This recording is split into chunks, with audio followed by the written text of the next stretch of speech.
The letters GDP are flung around often by the President, the Federal Reserve Board, journalists, and many others.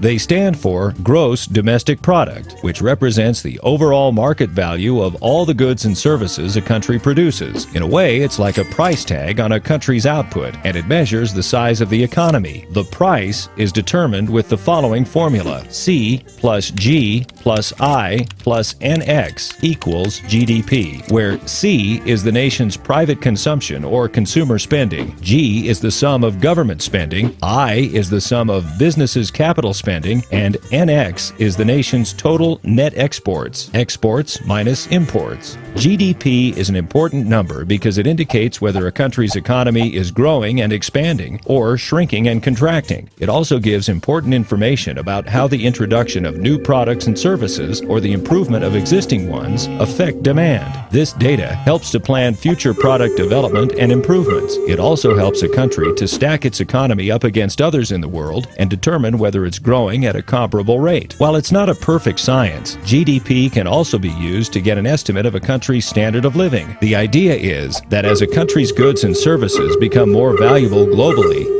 and as the GDP rises, so does the standard of living for the citizens of the country, since they profit from creating and providing the products and services. For these reasons, GDP is one of the most common indicators used to gauge a country's economic health.